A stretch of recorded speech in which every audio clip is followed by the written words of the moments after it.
It's day 3 of the 21st Annual International Window Film Conference in Tint-Off. Installers traveled far and wide to battle for the title of World's Best in several competition categories, and the stakes are raised with nearly $100,000 combined for all competitions up for grabs.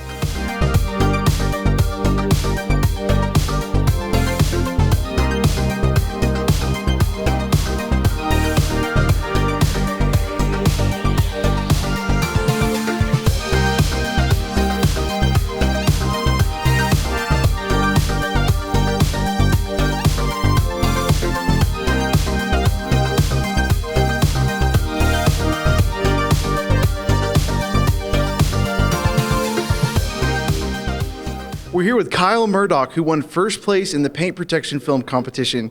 How did it feel? It feels great. Yeah. So what was the level of competition like? Was it pretty tough out there? Yeah. I know there's people, same level as me. It's almost like the luck you get out there kind of on the install. And but yeah, they're definitely the same level as me out there. So it's all just, who does the best and who gets the luckiest kind of sometimes. So what was the hardest part about the competition? Was there one particular element that you look back on, you're like, man, I overcame that? The hardest part? I always think the first part, like that full fender, I think that's the hardest for me. I don't know why. I think once I get to the bumper, I'm good. But yeah, it's something with the first easy part that is the hardest for me. So what were your preparation strategies like? I install every day, 5 days a week, 8 hours a day. So, that's enough prep for me. I got you. Well, congratulations, Kyle. Thank you so much, man. Thank you.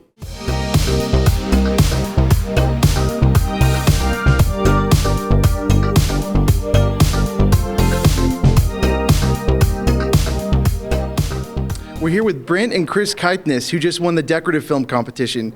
So, guys, tell me, were you surprised to come out on top? Very, very surprised, yes. What about you? Yeah, we were in doubt. We were happy with our design, but we didn't finish in the time, and we thought that would go against us. So to win was a big surprise. I got you. So tell me a little bit about the decorative film design that you guys incorporated into this competition. That's up to Chris. Sure. This is her baby. Okay, so the theme was, what does the window film industry mean to us?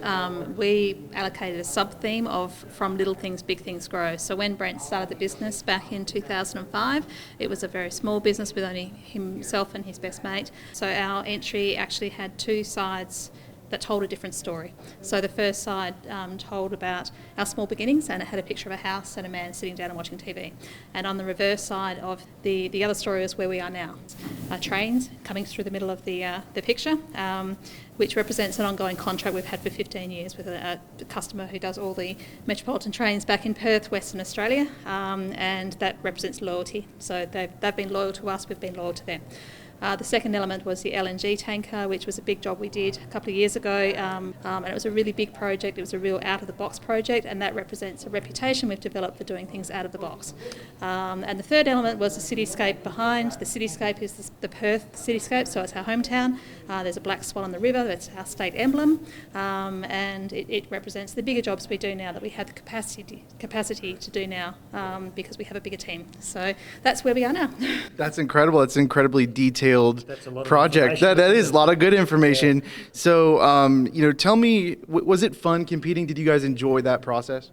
We did. It was exhausting. It was very full on because we had a lot of elements to put together there, but it was fun. I really enjoyed it. What about you? Which I'm really glad to hear him say, because I didn't give him any choice. I just signed him up for it. And so that was it. He was doing it. We were very lucky. We've got a fantastic graphic designer back in Perth, Gail, who couldn't come here this trip. But we gave her the brief and said, this is what we want, put something together, and she just nailed it. The very first design she did is what we ran with. But we had a bit of extra challenge because we came from Australia. We couldn't trust our film going in checked baggage and potentially getting lost, so all of our film had to fit in a tube that was 550mm wide. And so we had multiple pieces in there because we wanted to carry it like a baby.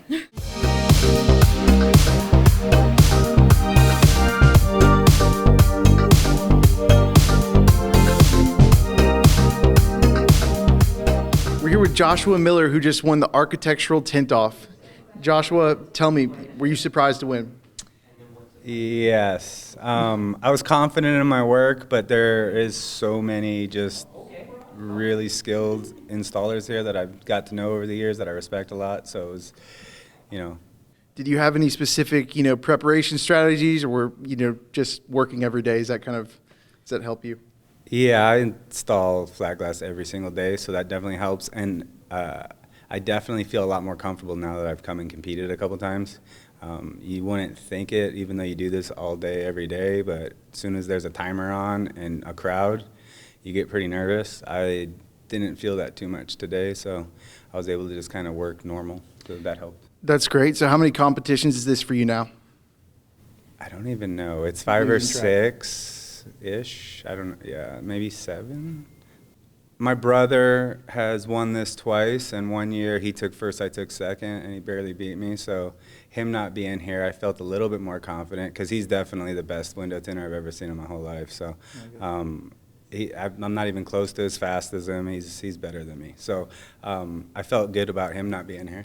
Well, you got some bragging rights now, though, right? A little bit, but he can always say, well, I wasn't there. But, yeah, this is nice. This is good for our business. It feels really good. Congratulations, Ben. Thank you. Fantastic.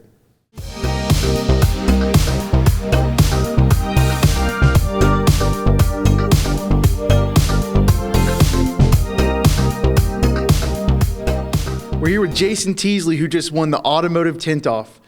How does it feel? Humbling, unexpected, just speechless. I mean, that's about it.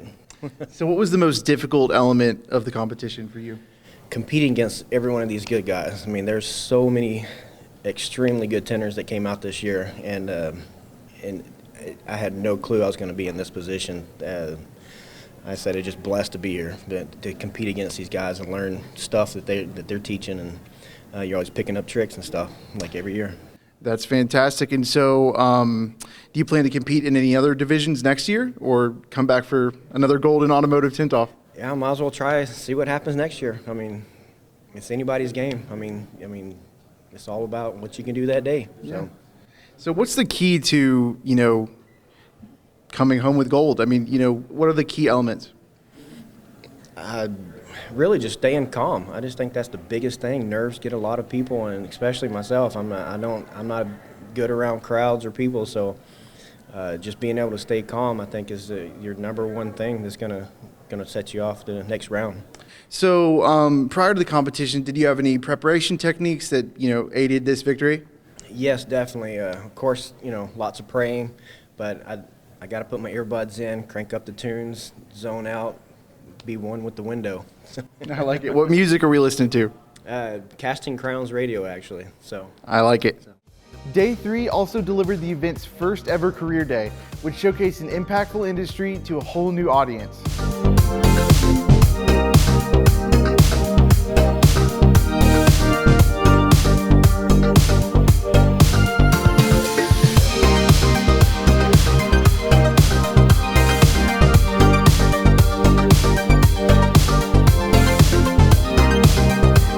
That's a wrap for this year's WFCT, which brought knowledge, camaraderie, networking, and friendly competition to the entire state of Texas and to the entire industry. Here's to next year. We'll see you then.